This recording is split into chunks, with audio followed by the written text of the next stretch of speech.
Dah, dengarkan.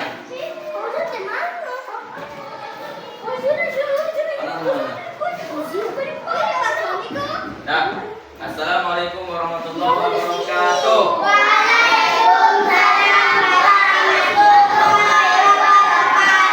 Semuanya. Tangan ke atas, mencapai bintang. Tangan ke samping, burung yang terbang. Tangan ke depan, ikan berenang. Duduk yang rapi, siap berdoa. Putar-putar, tangan diputar. Duduk-duduk, tangan digulung. Ulang melingkar, diangkat pundak.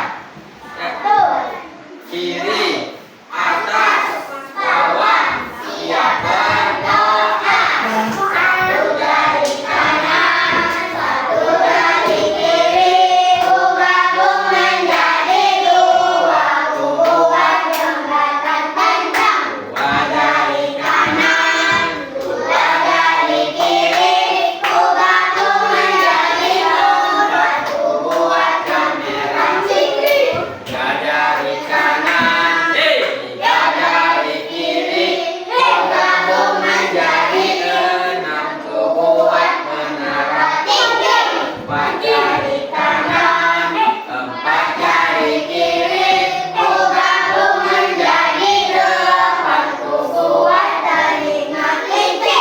Lima dari kanan, lima dari kiri, ku gabung menjadi 10, ku siap berdoa. Bismillahirrahmanirrahim. Alhamdulillahirabbil alamin. Ar-Rahmanir-Rahim.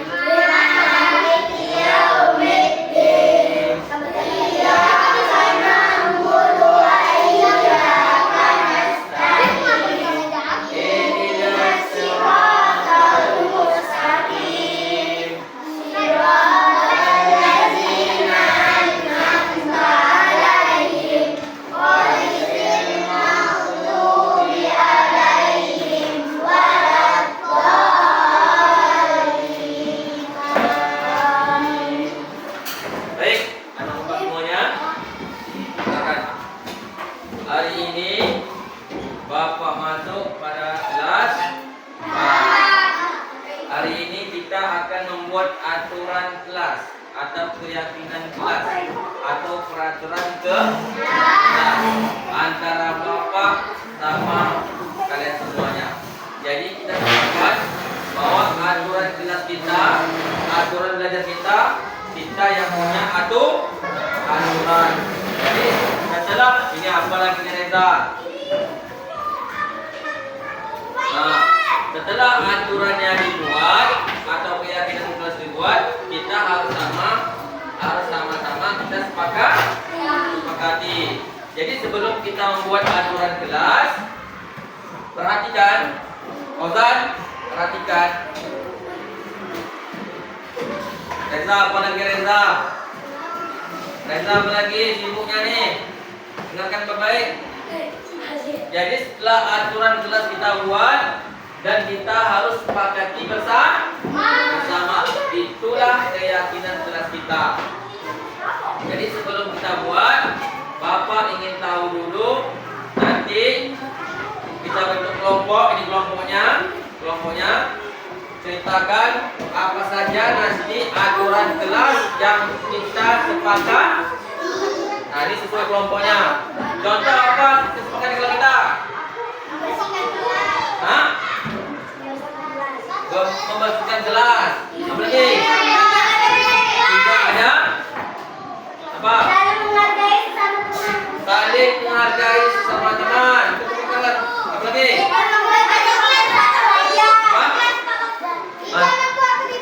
Masuk kelas tepat waktu. Apa lagi? Tidak?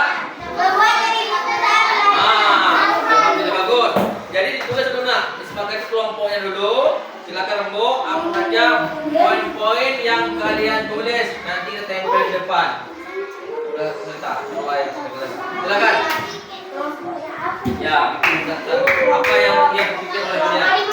Silakan. Satu buku ya. Cepat. Silakan.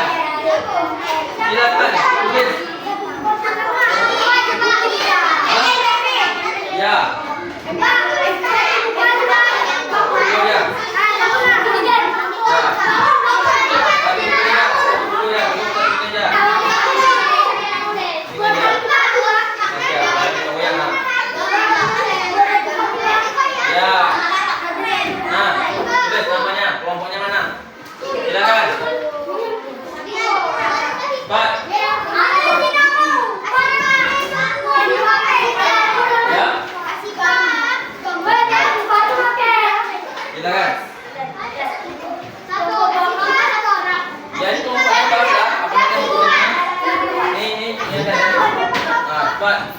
Silakan kelompoknya.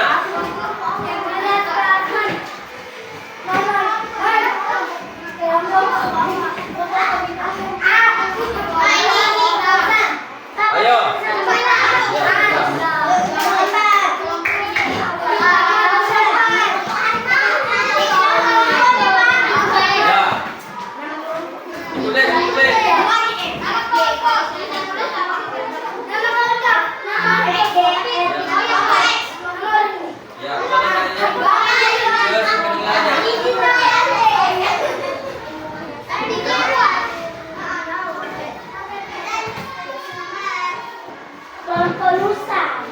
Nanti setelah dibuat, nanti dibaca di depan kelas.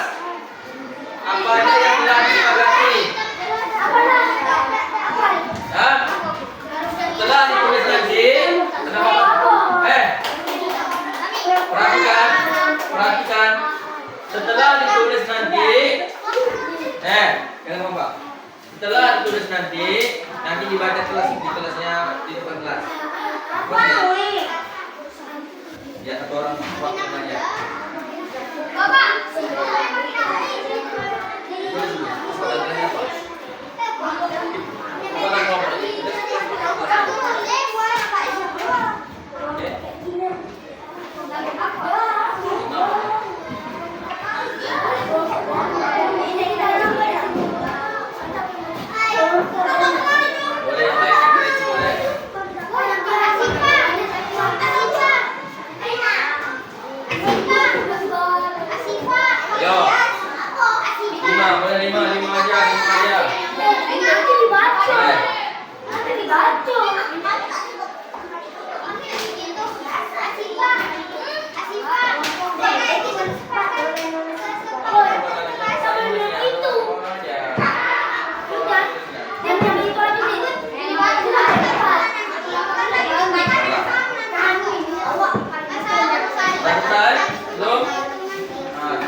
Siap? Belum?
teman-teman. Terus tidak membuat keributan. Membuat sampah tempatnya ada tempel di sini.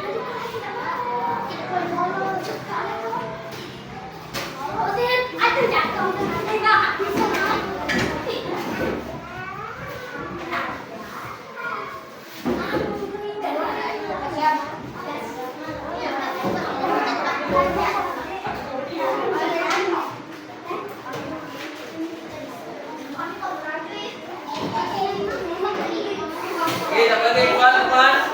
Jangan selesai.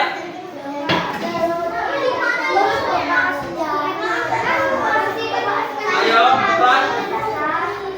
Kelompok. Nah, cepat. Sekarang,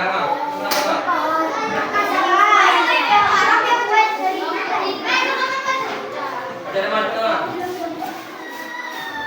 Ayo. Nah, Assalamualaikum warahmatullahi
Waalaikumsalam warahmatullahi wabarakatuh. Dengarkan.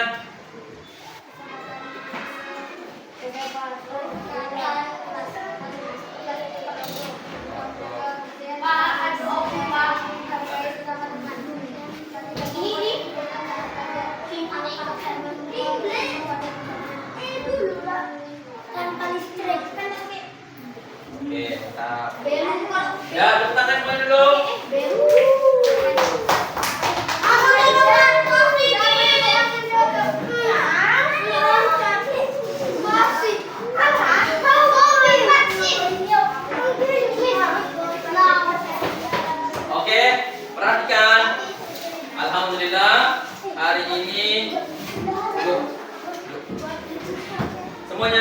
Reza. Duduk Reza. Kita lagi siapkan Reza. Semuanya perhatikan Bapak rapi. Duduknya bagus nah. Yang bagus. Dah. Alhamdulillah pagi ini kita telah selesai membuat kesepakatan kelas kita. Jadi banyak yang sama nih menjaga kebersihan kelas, masuk kelas tepat waktu, kemudian tidak membuat keributan saat belajar, kemudian saling menghargai sesama teman, tidak bermain-main di belakang kelas saat guru sedang menjelaskan.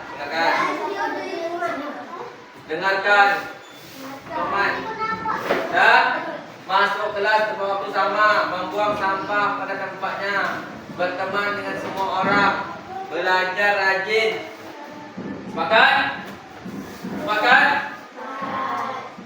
Masuk kelas tepat waktu, sepakat? Sepakat.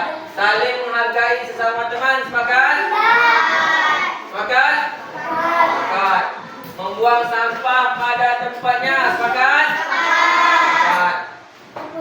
Tidak membuat keributan saat belajar, sepakat? Oke. Yang dari kelima ini hampir semuanya sama. Jadi yang telah kita sepakati harus kita laksana. Ini bukan Bapak yang buat, ini kita bersama-sama mensepakati apa saja aturan kelas yang telah sama-sama kita buat. Mudah-mudahan apa yang telah kita buat ini bisa kita terapkan di kelas kita. Tepuk semangat.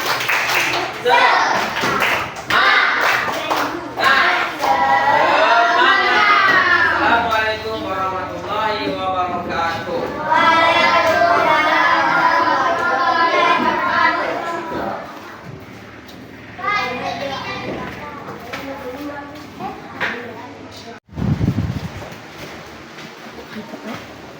Selamat pagi.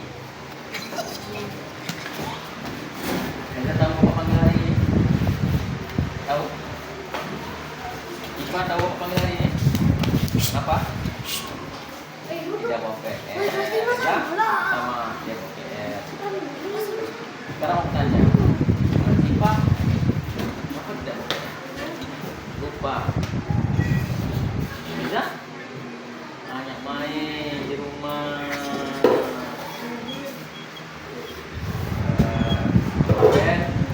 Kita telah membuat namanya apa? Kesepakatan ke kelas. Ingat tak apa saja yang telah kita buat? Masuk kelas tepat waktu. Apa lagi?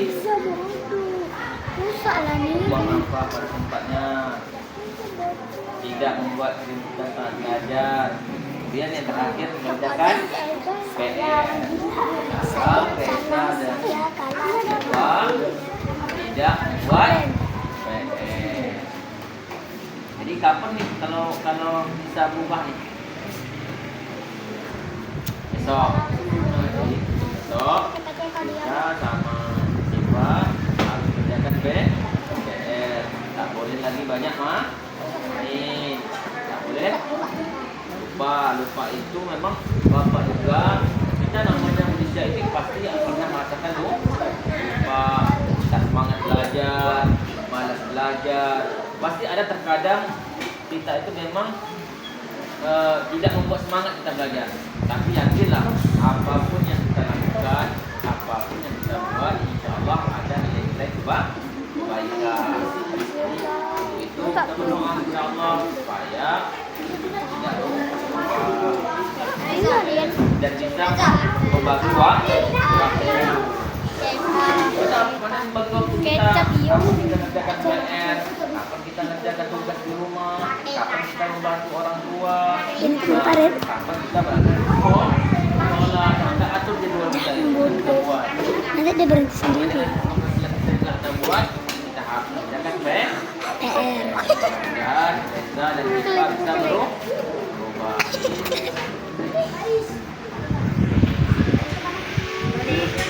Sekarang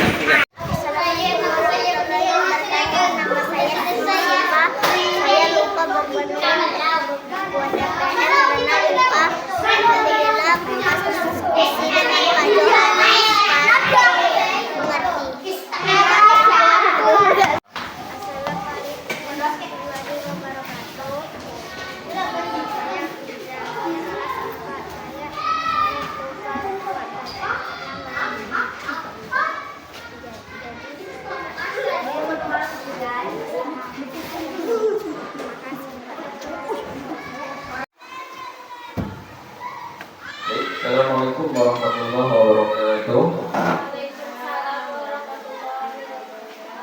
Datang dulu. Alhamdulillahirabbil alamin wassalatu wassalamu ala asyrofil anbiya'i wal mursalin wa ala alihi washabihi rasulillahi ajmain amma ba'du. Rabbi shrah li sadri wa yassir li amri wahlul 'uqdatam min lisani yafqahu qawli. Bapak Ibu, selamat pagi. Alhamdulillah, terima kasih telah meluangkan waktunya untuk memberikan kesempatan kepada saya untuk menyampaikan aksi nyata saya pada hari ini tentang diseminasi budaya positif. Baik Bapak Ibu, di sini saya akan menjelaskan sedikit tentang budaya positif.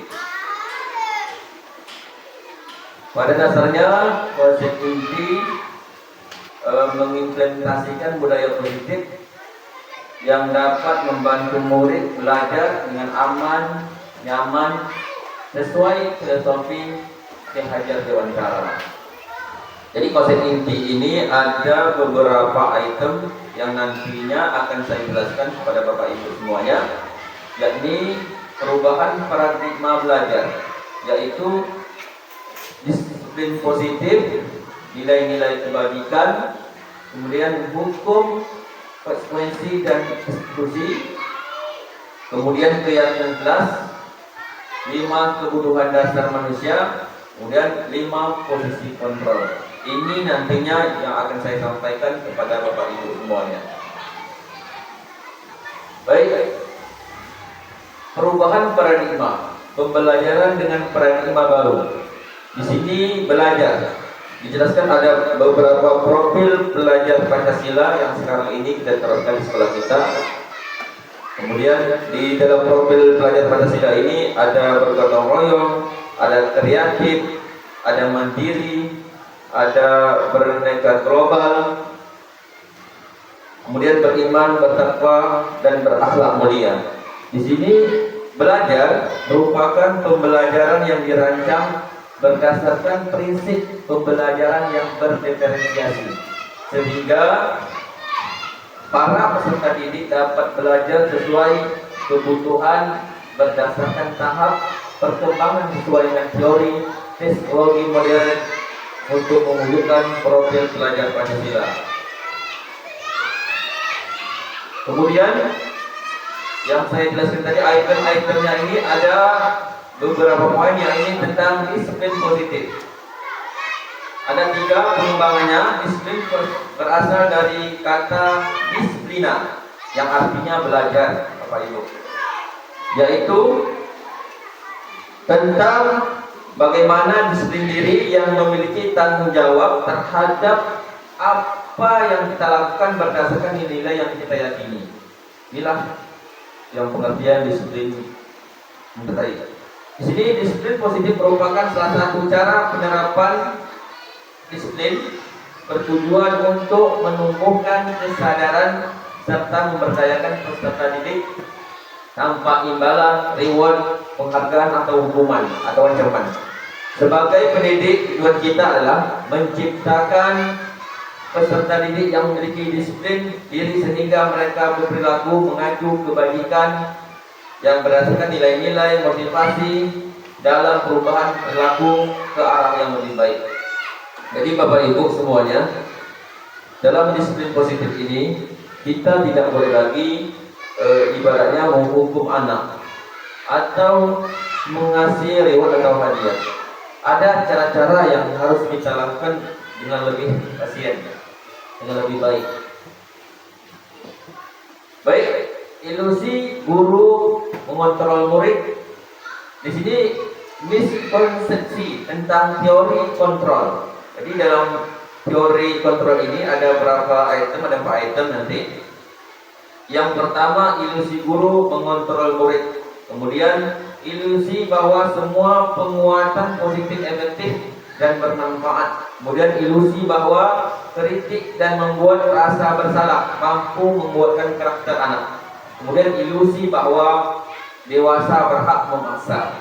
Jadi selanjutnya psikiater dan kritik dari William Cleanser dalam kontrol teori yang kemudian hal berkembang dan dinamakan class theory, meluruskan beberapa mispersepsi tentang makna kontrol.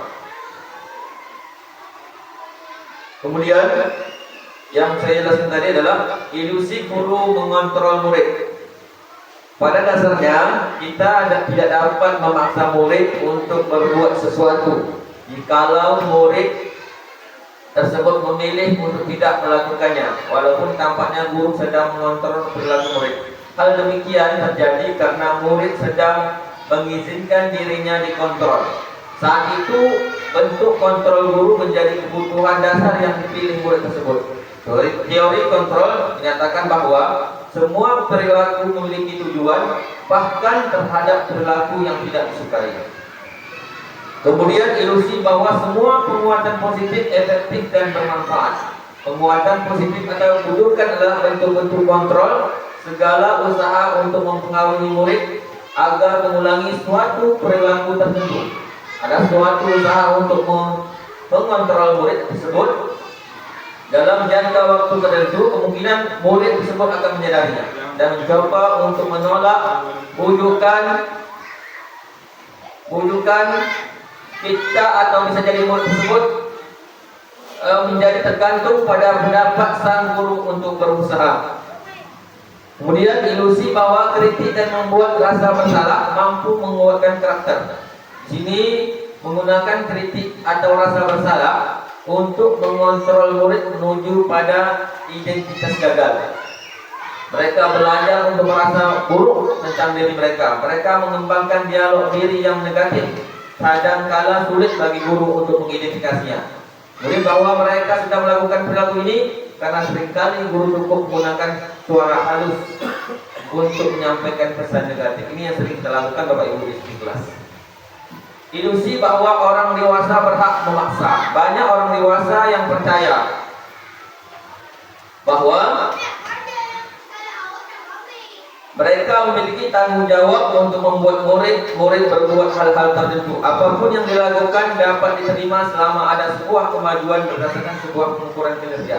Pada saat itu pula orang dewasa akan menyadari bahwa perilaku memaksa tidak akan efektif untuk jangka waktu panjang dan sebuah hubungan permusuhan akan terbentuk.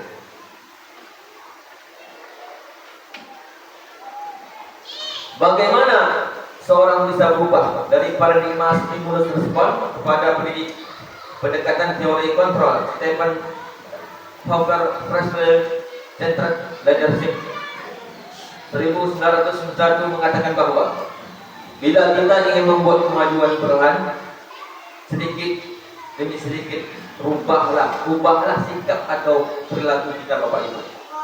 Namun bila kita ingin memiliki cara-cara utama kita, maka kita perlu mengubah kerangka acuan kita dalam mengajar. Ubahlah bagaimana kita melihat dunia, bagaimana kita berpikir tentang manusia, bagaimana paradigma kita, skema pemahaman dan penjelasan aspek-aspek tertentu tentang realitas. Stimulus respon. Di sini ada beberapa item. Stimulus respon, realitas kebutuhan kita sama. Yang kontrolnya adalah realitas kebutuhan kita berbeda. Kemudian semua orang melihat hal yang sama. Setiap orang memiliki gambaran yang berbeda. Kemudian kita mencoba mengubah orang agar berpandangan sama dengan kita. Kita berusaha memahami pandangan orang lain tentang dunia. Perilaku buruk dilihat sebagai suatu kesalahan bagi kita. Semua perilaku memiliki tujuan. Orang lain bisa mengontrolnya, hanya Anda yang bisa mengontrol dari Anda. Saya bisa mengontrol orang lain, Anda tidak bisa mengontrol orang lain. Pemaksaan Anda bersaat butuhkan gagal. Kolaborasi dan konsensus menciptakan pilihan yang baru. Model berpikir menang atau kalah. Model berpikir menang. Di sini kita mengajarkan kepada anak kita semuanya, Bapak Ibu, bagaimana kita, kalau dulu kita berfokus kepada guru, sekarang kita berfokus kepada murid. Baik, sedikit lagi Bapak Ibu, tujuan dari disiplin positif. Tujuan dari disiplin positif adalah menanamkan motivasi pada murid kita yaitu untuk menjadi orang yang mereka inginkan dan menghargai diri sendiri dengan nilai-nilai yang mereka percaya. Kemudian ketika murid-murid kita memiliki motivasi tersebut, mereka telah memiliki motivasi intrinsik yang berdampak jangka panjang. Motivasi yang tidak akan terpengaruh pada adanya hukuman atau hadiah. Mereka akan tetap berperilaku baik dan yang berlandaskan nilai kebajikan, karena mereka ingin menjadi orang yang menjunjung tinggi nilai-nilai yang mereka hargai atau mencapai suatu tujuan mulia. Jadi hal-hal yang memang kita tidak ketahui bahwasanya ketika kita mengajarkan kepada anak kita, kita sering memarahi, kemudian selalu mengasih hadiah. Ada sesuatu kita mengasih hadiah, ini merupakan kesalahan besar bagi kita. Jadi bagaimana kita menanamkan karakter anak kita menjadi setiap apa yang kita sampaikan berpengaruh buat anak kita. Sekarang mari kita membahas tentang konsep disiplin positif yang merupakan unsur utama dalam terwujudnya budaya positif yang kita cita-citakan di sekolah kita. Kebanyakan guru sangat tertarik dengan topik pembahasan tentang disiplin. Mereka berpendapat bahwa kalau saja anak-anak bisa disiplin, pasti mereka akan bisa belajar. Betul Bapak Ibu? Para guru juga berpendapat bahwa mendisiplinkan anak-anak adalah bagian yang paling menantang dari pekerjaan mereka. Makna kata disiplin. Ketika mendengar kata disiplin, apa yang terbayang di benak kita? Apa yang terlintas di pikiran kita? Kebanyakan orang akan menghubungkan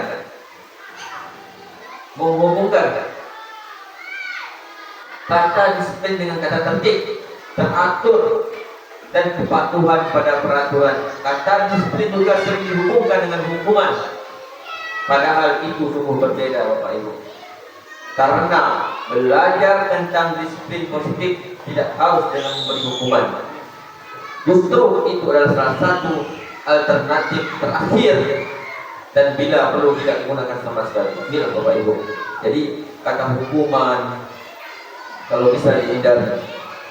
Dalam budaya kita, makna kata disiplin dimaknai menjadi sesuatu yang dilakukan seseorang pada orang lain untuk mendapatkan kepatuhan. Kita cenderung menghubungkan kata disiplin dengan ketiga kemampuan kita. Baik, nilai-nilai kebajikan universal adalah nilai-nilai kebajikan yang disepakati bersama lepas dari suku bangsa, agama, bangsa maupun latar belakang. Nilai-nilai ini merupakan payung besar dari sikap dan perilaku kita, atau nilai-nilai merupakan fondasi kita berperilaku. Nilai-nilai kebajikan adalah sifat-sifat positif. Manusia merupakan tujuan mulia yang ingin dicapai setiap individu, seperti yang telah dikemukakan oleh Dr. William Glasser pada teori kontrol 1984 mengatakan bahwa setiap perbuatan memiliki suatu tujuan. Dan selanjutnya Diana Colson 1998, seseorang maka motivasi intrinsiknya akan terbangun sehingga menggerakkan motivasi dari dalam untuk dapat mencapai tujuan mulia yang diinginkan. Contoh-contoh nilai kebajikan institusi atau organisasi. Profil pelajar Pancasila yang saat ini kita kembangkan di sekolah kita: beriman, bertakwa kepada Tuhan Yang Maha Esa, dan berakhlak mulia, mandiri, bernalar kritis, beraneka global, bergotong royong, kreatif, keterampilan hidup, dapat dipercaya, lurus hati, mendengar yang aktif, tidak merendahkan orang lain, memberikan yang terbaik dari diri.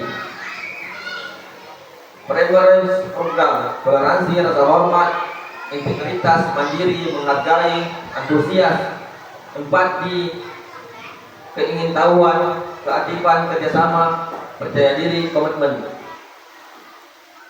Kemudian the 7 process, empati, suara hati, kontrol diri, rasa hormat, kebaikan, toleransi, dan keadilan. Ini yang menjelaskan dari beberapa kebajikan universal.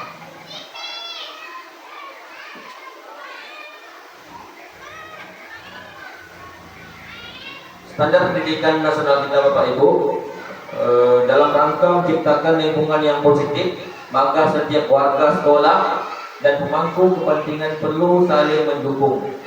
Jadi antara guru, kepala sekolah, murid, komite ini selalu bekerja sama. Tak terlepas daripada itu, bahwa untuk dapat mendapatkan tujuan mulia tersebut, maka seorang pemimpin pembelajaran perlu berjiwa kepemimpinan sehingga dapat mengembangkan sekolah dengan baik agar terwujud suatu budaya sekolah yang positif sesuai dengan standar potensi pengelolaan yang telah ditetapkan. Tujuan mulia dari penerapan sistem ini adalah agar terbentuk murid-murid yang berkarakter, berdisiplin, kemudian santun, jujur, peduli dan tanggung jawab, dan merupakan pembelajaran sepanjang hayat sesuai dengan standar kompetensi lulusan yang diharapkan. Baik hukuman, konsekuensi dan restitusi dalam menjalankan peraturan ataupun keyakinan jelas di sekolah, bila mana ada suatu pelanggaran, tentunya suatu harus terjadi. Untuk itu kita perlu meninjau ulang tindakan penegakan peraturan atau keyakinan jelas lintas sekolah selama ini. Tindakan terhadap suatu pelanggaran pada umumnya terbentuk hukuman atau konsekuensi. Dalam kesempatan ini Bapak Ibu akan diperkenalkan pada program disiplin positif yang dinamakan restitusi. Restitusi adalah proses menciptakan kondisi bagi murid untuk memperbaiki kesalahan mereka sehingga mereka bisa kembali pada kelompok mereka dengan karakter yang lebih kuat. Golden 2004. Restitusi juga merupakan proses kolaboratif yang mengajarkan murid untuk mencari solusi untuk masalah mereka dan membantu murid berpikir tentang orang seperti apa yang mereka inginkan dan bagaimana mereka harus memperlakukan orang lain. Klausen 1996. Hukuman tidak terencana, tiba-tiba murid tidak tahu apa yang akan terjadi, tidak dilibatkan, bersifat satu arah, berupa hukuman fisik atau psikis. Konsekuensinya terencana, sepakati sesuai peraturan, murid tetap dibuat tidak nyaman, sikap guru lalu memonitor murid.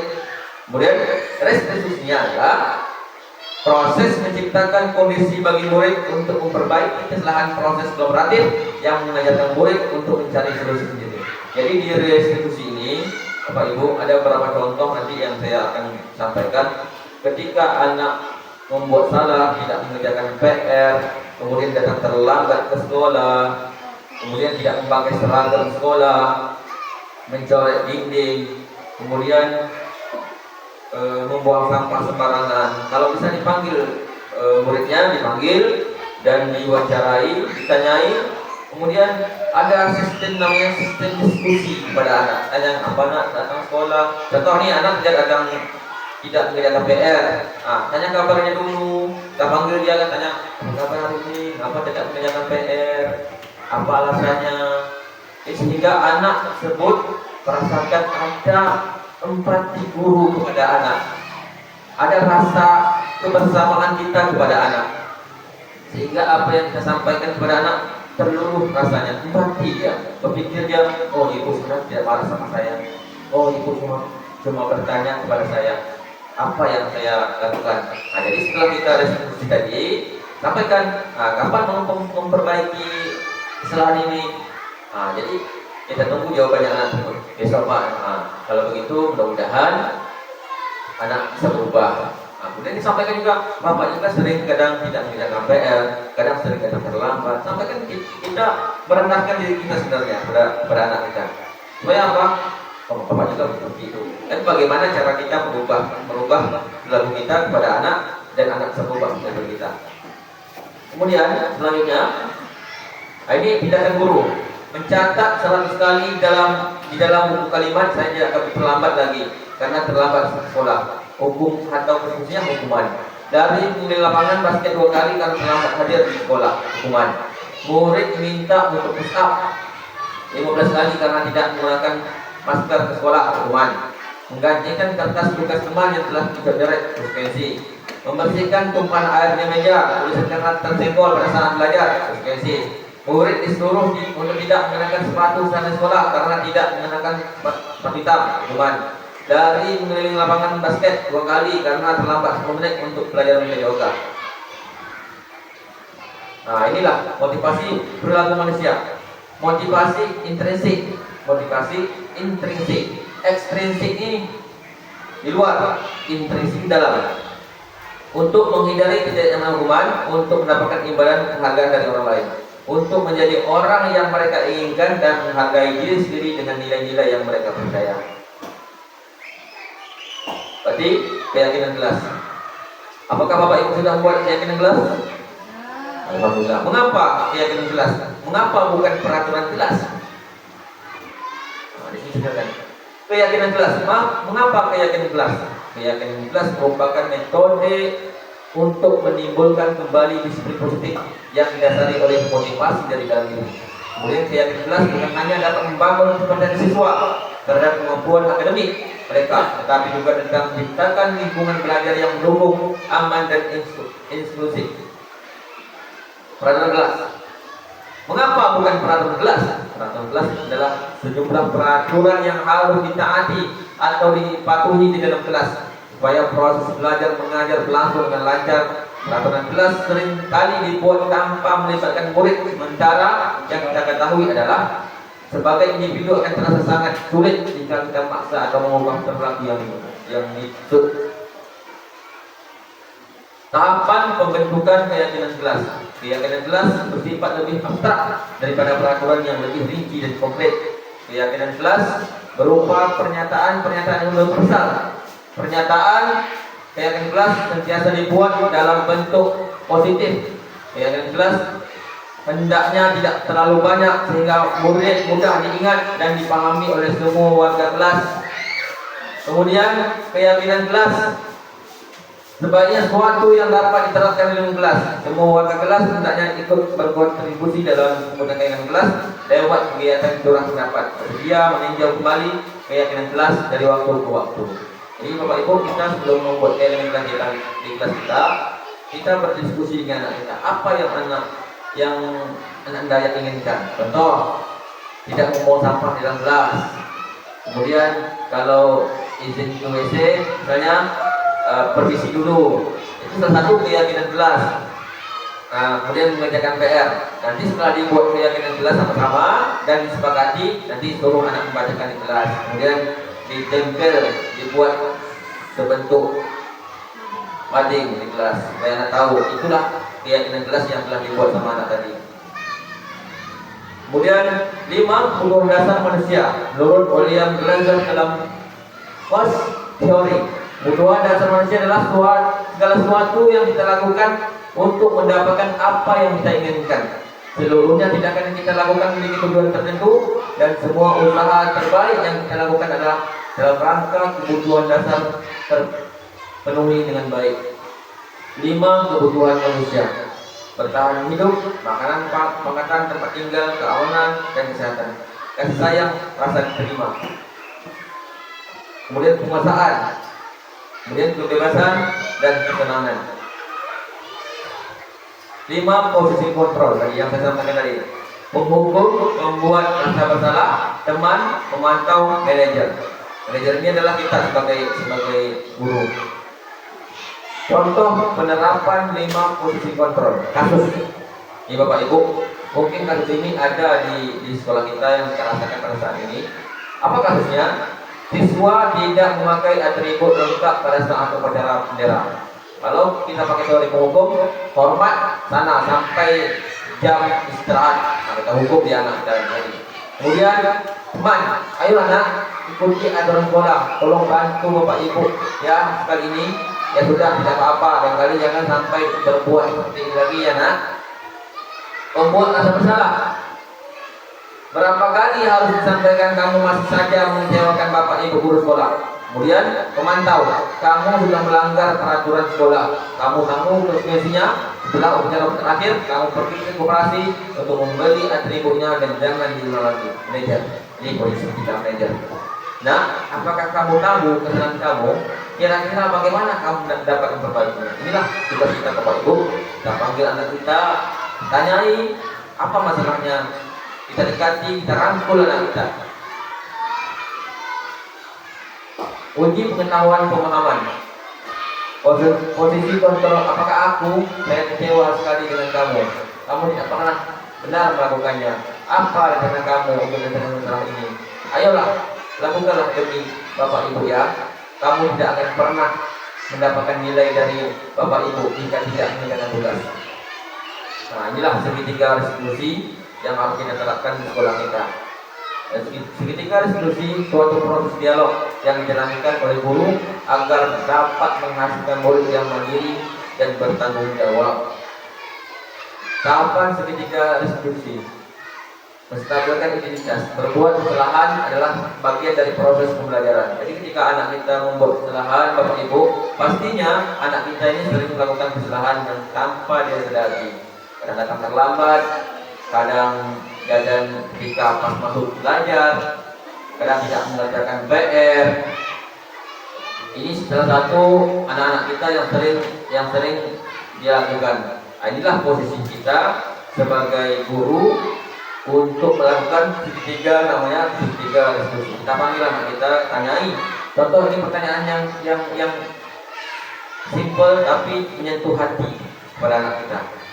Mengapa terlambat di sekolah? Mengapa tidak mengerjakan PR? Apa alasannya? Kita tanya anak kita. Jangan marah-marah. Kenapa tidak mengerjakan PR?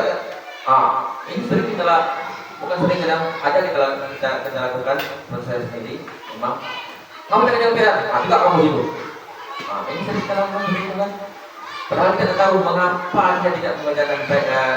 Apa alasannya? Inilah yang perlu kita tahu pada anak kita, Bapak Ibu.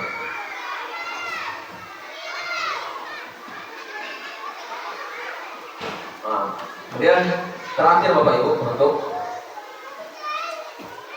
baik Bapak Ibu dan Ibu guru, kita bertanggung jawab untuk menyiapkan tempat terbaik untuk masa depan kita, dan generasi kita sangat tergantung pada diri kita.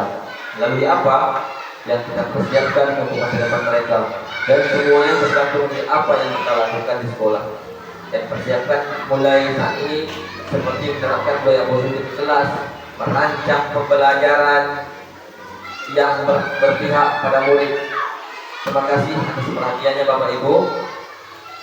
Mungkin ada pertanyaan Bapak Ibu semuanya? Alhamdulillah ada paham ya? Insyaallah. Jadi mudah-mudahan apa yang saya sampaikan ini dan bisa sama-sama kita terapkan di sekolah kita. Mudah-mudahan amin ya rabbal alamin. Terima kasih atas perhatian saya Johari. Assalamualaikum warahmatullahi wabarakatuh.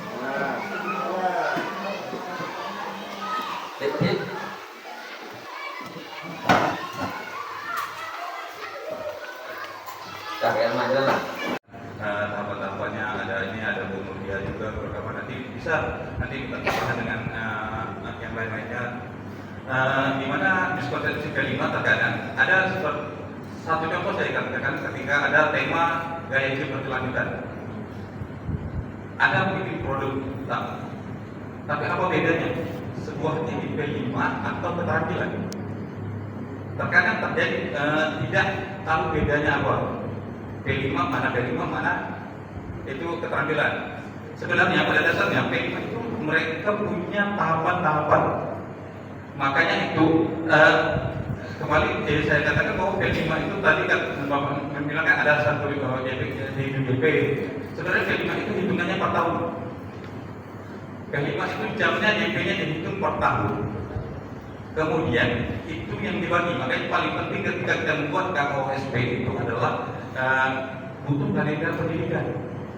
Sehingga kita harus tahu mana pembagiannya. Dan cara mengatur jam pada P5 itu juga berbeda-beda. Ada beberapa macam. Ada, kalau tidak salah saya ada 4 cara pembagian jam pelaksanaan P5. Cuma mungkin cara yang mudah, kami mengambil yang mudah saja. Di hari Sabtu itu ada modul. Ada kita bikin modulnya. Tahu minggu ini kegiatannya, minggu kedua ini. Dan itu bukan langsung membuat produk, Bapak Ibu. Jadi ada beberapa hal. Pertama, minggu saya contohkan minggu pertama. Tadi kalau kita ambil gaya hidup berkelanjutan, berarti kan mereka pengenalan lingkungan, sampah dan sebagainya. Minggu kedua, karena saya juga SD Suryani kemarin ada bidik itu juga, makanya saya bilang tadi ada sekolah yang sudah menerapkan P5 itu dengan benar sebenarnya di sini. Makanya kita bisa belajar dengan belajar bersama. Kemudian tahap misalnya kedua, gimana elemennya? Contoh, ketika elemen itu dimasukkan di situ elemen beriman dan bertakwa kepada Tuhan yang Maha Esa, maka itulah nanti pertama kan minggu pertama mereka tadi pengenalan tentang lingkungan, yang kedua nanti ada mereka tentang sampah dan sebagainya. Minggu ketiga misalnya nanti masuk guru agamanya masuk tentang akhlak kepada alam. Kan elemen Pancasila beriman, bertakwa kepada Tuhan Yang Maha Esa, ini bukan hanya sebatas ibadah. Ini kan akhlak alamnya Bu Hayati ya. Jadi orang tahu ketika masuk PL5-nya unsur itu bagaimana akhlak kepada alam. Kemudian masuk guru PJOK-nya bagaimana dampak sampah tadi terhadap kesehatan. Jadi itu yang disusun. Makanya dia punya modul. Maka tahu ketika satu proyek itu bisa memakan waktu 14 sampai 16 minggu. Makanya di dalam pelaksanaan P5 itu dia wajibnya 2 sampai 3 proyek 1 tahun. Jadi kita melihat, oh ini banyak dibikinin. Tidak, sebenarnya yang diwajibkan itu 2 sampai 3 proyek. Karena dalam satu proyek itu bisa memakan 14 sampai 16 pertemuan. Jadi ada tahapan-tahapannya. Mungkin kita nanti bisa belajar dari Pak Anggara bagaimana proyeknya, bisa Pak nanti Bapak share ke kami juga Pak proyek di sisi saya, Pak Darmedi dan sebagainya. Kita belajar bersama-sama. Kalau saya juga masih minim ilmu, tetapi miskonsepsi ini termasuk ketika mereka bikin market day misalnya, ada kewirausahaan, jadi ada tema di P5 kewirausahaan. Kebanyakan karena ini bukan salah, saya tidak pernah bilang kesalahan guru dan sebagainya, karena terkadang ketika belajar sendiri yang dilihat kan cuma di YouTube. Ketika dilihat di YouTube atau di mana di media sosial, yang terlihat hanya pada saat gelar karya. Oh dilihat, oh P5 ini begini, udah. Makanya pelaksanaan P5 dilakukan, sehingga ke belakangnya ini proses tahapan-tahapan ini yang tidak tahu, karena belajar di sini ketika memahami, oh gini, lihat videonya. Ini yang terjadi miskonsepsi. Ketika market day kewirausahaan itu hanya ketika dilihat bahwa pelaksanaan, akhirnya sekolah mengikuti lah, membuat seperti itu. Tapi sebenarnya di situ kan ada beberapa elemen-elemen P5. Yang penting itu proses dari P5-nya, elemennya itu. Bagaimana nanti kalau di bidang elemen beriman dan bertakwaannya, bagaimana sikap kejujuran dalam berdagang dan sebagainya. Kemudian sikap kreatif. Anak itu dilatih bagaimana dia kreatif, bukan langsung ke jualan, tapi bagaimana membuat suatu produk itu menjadi menarik. Misalnya ada kue dibikin jadi krim keju dan sebagainya. Baru hal ini nanti kemudiannya digelar karyanya, baru mereka melaksanakan yang namanya marketing itu. Tapi sebelumnya ada prosesnya, makanya itu ada JP yang dihitung per tahun. Jadi JP itu dihitung per tahun, makanya dia hanya 2 sampai 3 proyek. Jadi maksimal itu di SD itu hanya 3 proyek dengan tema yang berbeda. Jadi kalau sekarang kita dah ngambil misalnya tema yang kita ambil misalnya tadi bagaimana rekayasa teknologi misalnya. Kemudian kita mengambil kewirausahaan itu dan tema yang ketiga selanjutnya yang tema yang berbeda. Jadi hanya beberapa proyek, bukan tiap satu kita bikin gini, nanti bikin lagi karya ini. Terutama gelar karya juga bukan hal yang wajib. Kemudian proyek P5 itu tidak mesti berbentuk produk, bisa juga berbentuk attitude, karakter, bisa juga berbentuk produknya itu bisa berbentuk dengan oleh pertunjukan.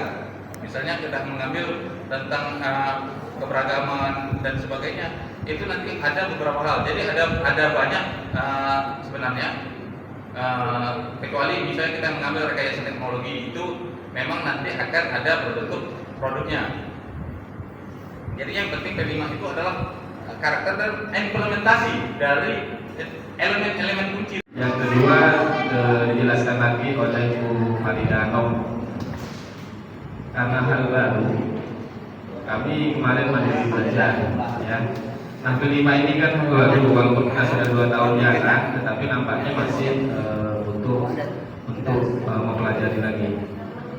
Nah untuk jam P5 itu sudah dirincikan atau dijelaskan pada struktur kurikulum Merdeka, ya, dari kelas 1 sampai dengan kelas 6.